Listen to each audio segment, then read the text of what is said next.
This is one of the toughest rankings I've ever had to compile.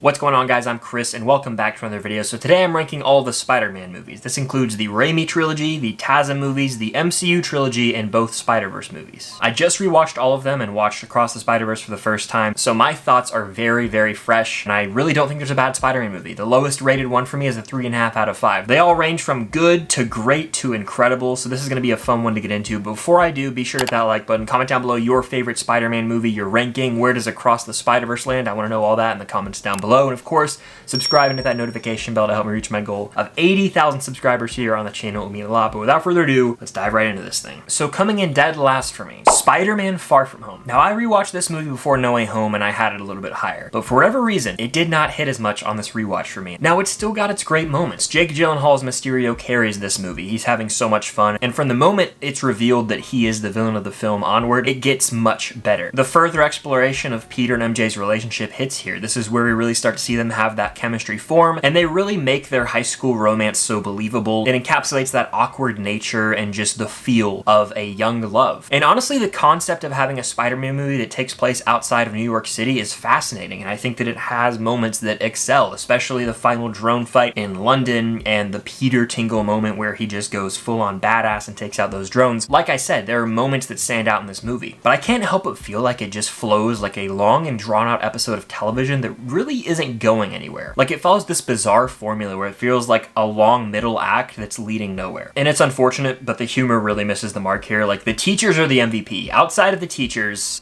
the humor is a glaring issue in this film. Joke after joke just misses, especially the character of Brad. I mean, he was so irritating from beginning to end. Like, there's just too many awkward encounters between characters, and I'm not sure how I feel about the Nick Fury reveal at the end. It just feels out of place. So overall, Far From Home has its enjoyable moments. It's not a bad movie, but it could have been so much better in my mind, and this rewatch really solidified it as the least Spider-Man movie of the bunch. Next up, we've got The Amazing Spider-Man 2. This is a movie that, while it has always been lower on my ranking, I've defended it and stated that it is the most overhated of the bunch, because a lot of people, including myself way back in the day, would always overemphasize the few bad moments in this film. Like, obviously, the Green Goblin storyline's weak, and it doesn't even need to be in the film. Electro should have been the main villain. But those few scenes with that character, I can look past, because this movie contains the greatest web swinging in any Spider-Man film. Feels like we are in the suit with Andrew's Peter Parker swinging through New York City. It's got the best on-screen live-action romance in a Spider-Man film. Emma Stone and Andrew Garfield have perfect chemistry, and it's got a devastating ending while still giving us hope. The fact that no matter what, no matter the loss Peter Parker suffers,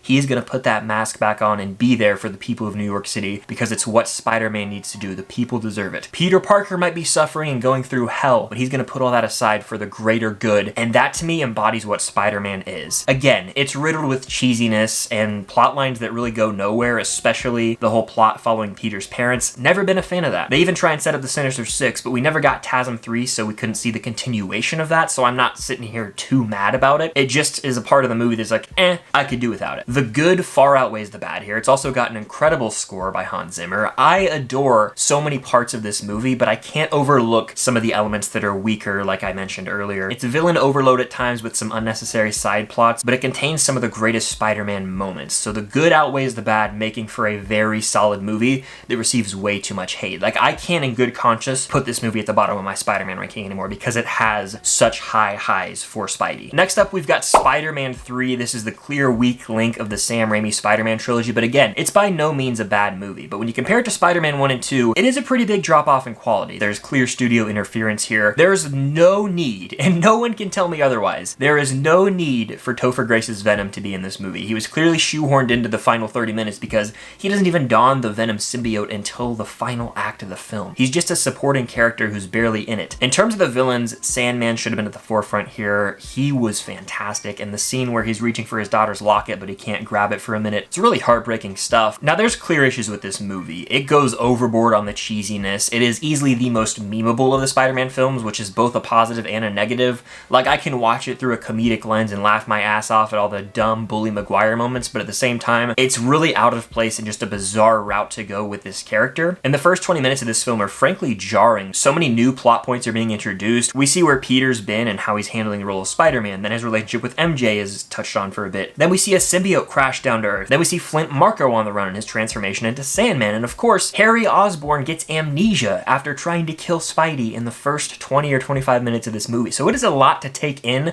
The pacing in this movie isn't the greatest, but despite the fact that it's cheesy and very rushed at times, it still manages to deliver a pretty powerful message about forgiveness and redemption. Harry Osborn's arc in the film is beautiful and does bring a tear to my eye, and despite some critiques I've seen online, I think this is a really great score from Danny Elfman. The Sandman theme sends chills down my spine, and just the main Spider-Man theme in this trilogy never fails to hit. So despite a lot of issues, Spider-Man 3 is a movie that I can still thoroughly enjoy, though it is weaker compared to a lot of these other films in terms of overall quality of movie. Next on my list is Spider-Man Homecoming. This is a very good movie. It captures the coming of age feel so well, and it functions almost better as a high school movie than a Spider-Man movie at times. We've got Tom Holland embodying the youthfulness of Peter Parker. He actually feels and looks like a high school student, which was lacking in both the Raimi trilogy and the TASM films. But Tom Holland just has this great energy to him. He's a very relatable character as we see him struggling to talk to Liz and having to juggle his new role as Spider-Man with being just a normal kid. He wants to go to academic decathlon, but he can't because he's got to do Spider-Man stuff. He wants to go to this party and hang out with his friends, but he can't do that. He's not suffering loss on the same scale as Tobey or Andrew's Peter, but he's still going through it at times. This movie's anchored by Michael Keaton's performance as Vulture. He's a top 3 MCU villain and a top 3 Spider-Man villain to me still. Michael Keaton just played it so well, and the way they reveal his character as being Liz's father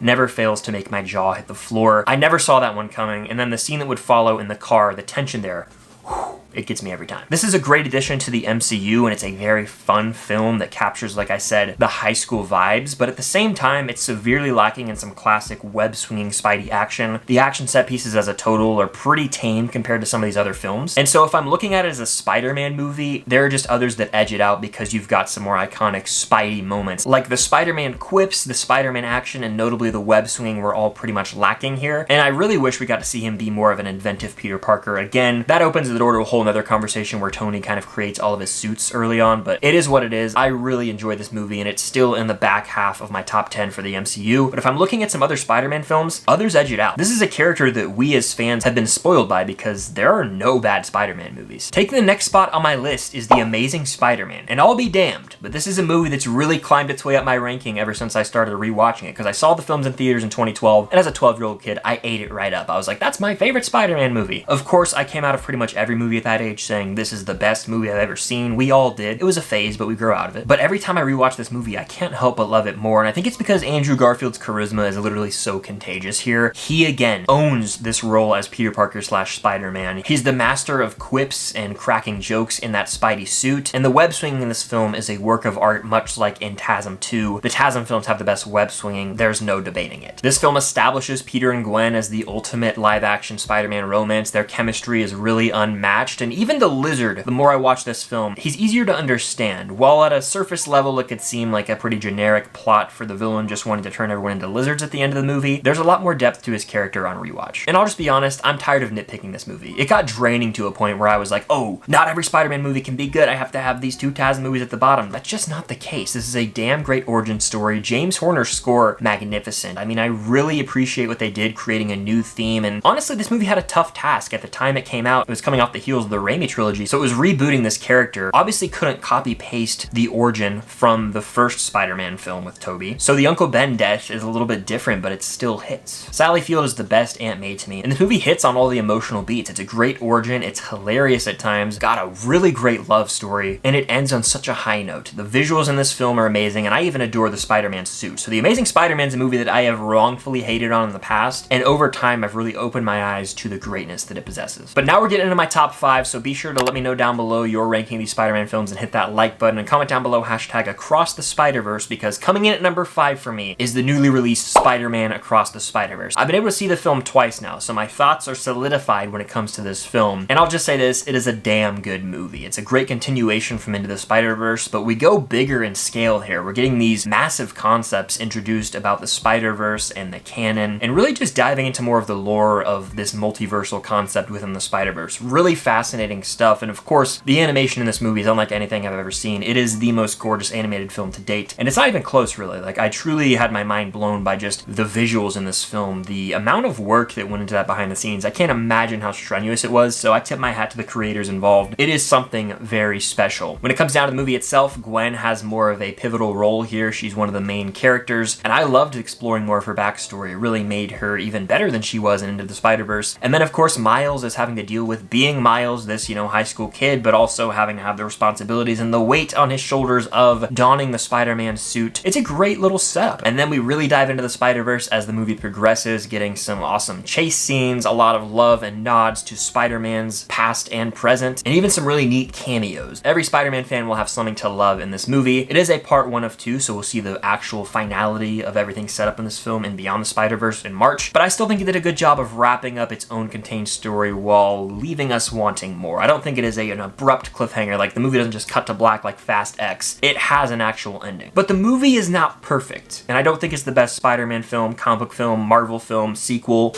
I've seen those terms thrown around way too much on Twitter, but again, to each their own. If you guys think this is the greatest of insert genre or whatever here, more power to you. I don't. I prefer the first film, which we'll talk about later. I do think that on rewatch, the first act of this film moves even slower than on first viewing. It's just very slow paced, and it doesn't feel like it's leading anywhere. It's like, we get it. We're establishing Miles in his world, and, he's having these talks with his parents. They go on for 5 minutes at a time, it feels like. We're meandering here, and I know we're establishing his role in the world, but not until Gwen arrives in Miles' world does this movie really take a step up. The final act of this film is really neat, but at the same time, I don't think it's revolutionary like it's being made out to be. The end of this movie really got me, but it's not like it's the greatest thing I've ever seen. I really enjoyed Across the Spider-Verse. I can't wait for Beyond the Spider-Verse, but I personally do not view this as the greatest comic book film ever made. Coming in at number 4 on my list is Spider-Man 2. This is another one of those movies that people have really high on their ranking, and it's number 4. It's close to the top for me. Alfred Molina as Doc Ock is damn near the best live-action Spider-Man villain, and I love how this movie explores Peter Parker struggling to maintain his role as Spider-Man. The weight of the world is becoming too heavy for him, and he kind of decides at one point in this movie, hey, I'm just going to be Peter Parker and focus on me. But he ultimately realizes the world needs him, New York City needs him, and he dons that suit again in a glorious moment. Spider-Man 2 is a great story about overcoming obstacles and adversity, and it is so rewatchable. It has some of the best writing in the Raimi trilogy for sure, and again, it's one of the more quotable Spider-Man films. The raindrops keep falling on my head montage, I could watch that over and over. Just the way Tobey bites that hot dog. That is classic.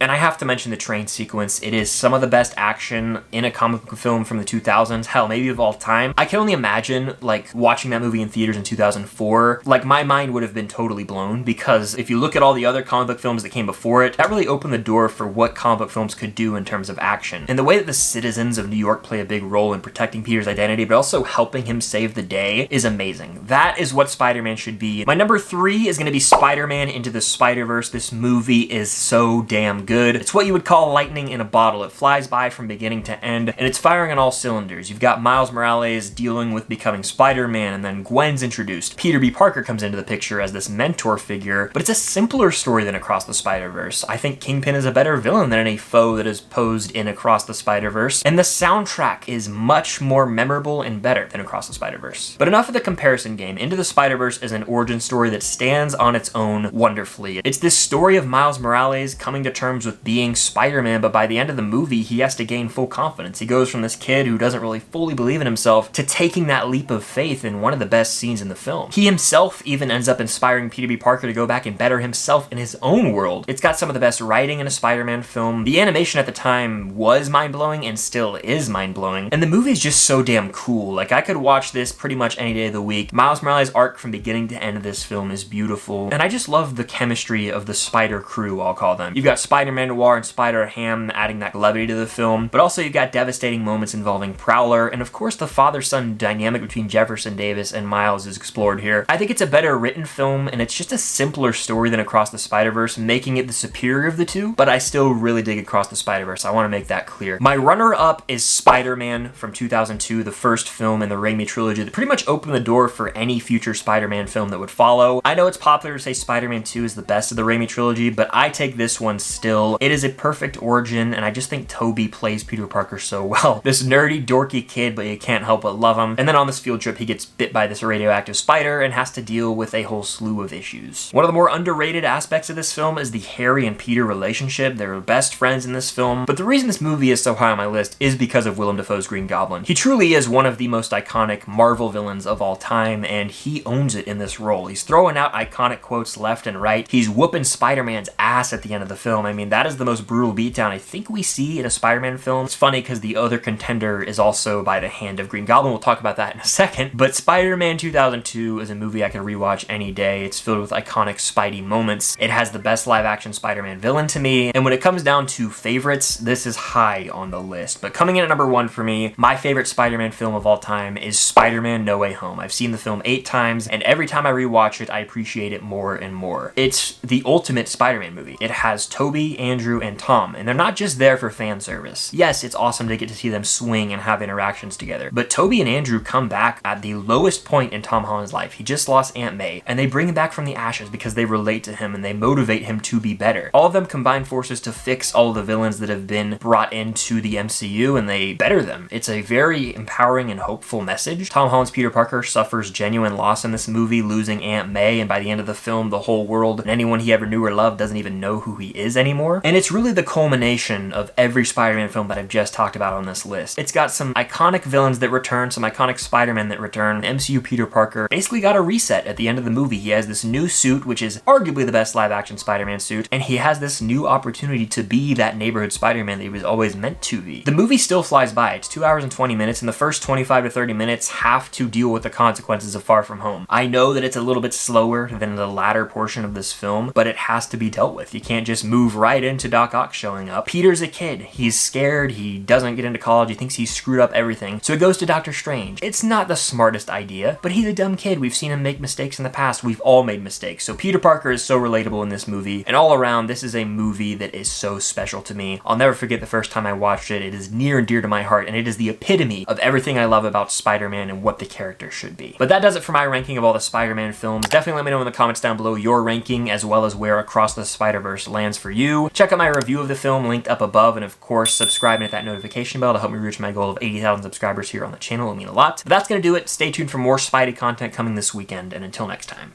I'll see you guys later.